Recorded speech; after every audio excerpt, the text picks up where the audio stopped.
মালিক জিজ্ঞাসা করে প্রতিদিন, বান্দা কি কারণে আমাকে ছেড়ে দিলা? হ্যাঁ, রাত 12টা বাজে তুমি ঘুমায় গেলা, মা ঘুমায় গেল, বাপ ঘুমায় গেল, বিবিও ঘুমায় গেছে, পাড়া পড়শি ঘুমায় গেছে। আল্লাহ বলেন আমি তো ঘুমাই নাই। বান্দা আমিও তো ঘুমাই নাই, সারাদিনে আমিও তো জগৎটা পরিচালনা করছি, তবুও তো আমার কোনো ক্লান্তি নাই, আমি তো ঘুমাই নাই। কেন ঘুমাই নাই জানো বান্দা? রাতের 2টা বাজে যদি তোমার পেশাব করতে হয়, রাতের 3টা বাজে যদি তোমার দরজা খুলতে হয়, তখন যদি তোমাকে উঠতে হয়, আর আমি যদি ঘুমায় যাই বান্দা, তোমারে চোখ মেলে দিবে কে?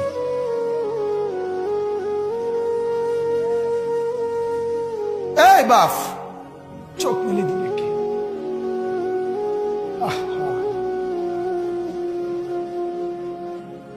আল্লাহ আমাদেরকে মাফ করে। কোরআনুল কারীমের মধ্যে আল্লাহ তাআলা বলছে ওয়াহুয়াল্লাযী ইয়াতাওয়াফফাকুম বিল-লাইল।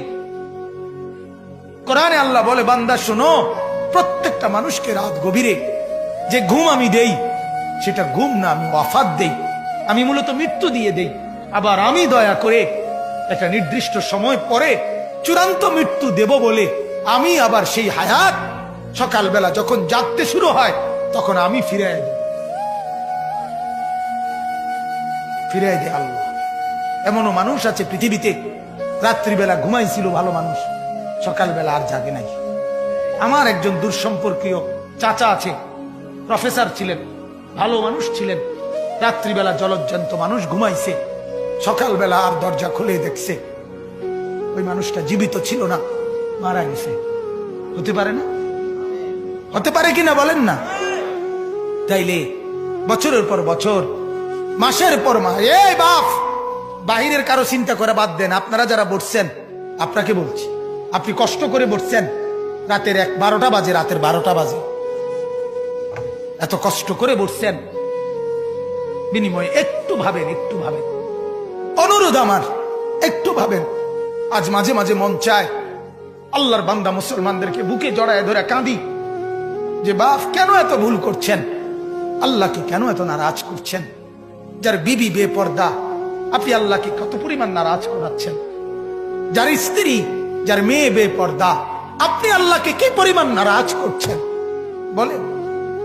এক কুকুর মরলে, লাশ ফেলে রাখলে যেই দুর্গন্ধ ছড়ায়, সেই দুর্গন্ধে অল্প কিছু মানুষের কষ্ট হয় কিছুক্ষণ, কিন্তু এক নারী বেপর্দা হাঁটলে যে যুবকগুলোর চরিত্র নষ্ট হয়, সেই নারী এক মরা লাশওয়ালা কুত্তার চাইতে বেশি দুর্গন্ধ ছড়ায়।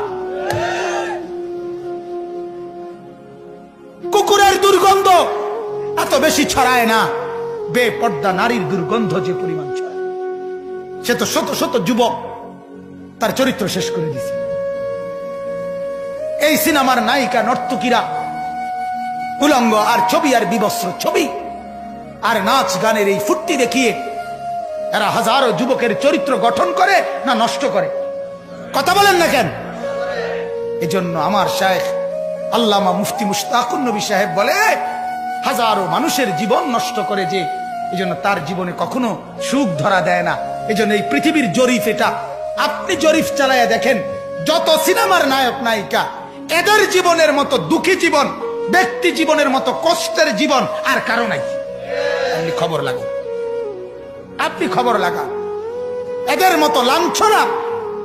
কারণ হাজারো যুবককে নষ্ট করছে এই হাসি দিয়া, অথচ এই হাসিটার মূলত আসল হাসি না। এই হাসি যদি ল্যাবে অথবা ডায়াগনস্টিক সেন্টারে পরীক্ষা করায়, প্রত্যেকটা হাসির মধ্যে ফরমালিন পাওয়া যাবে। কি পাওয়া যাবে? Formalin, formalin.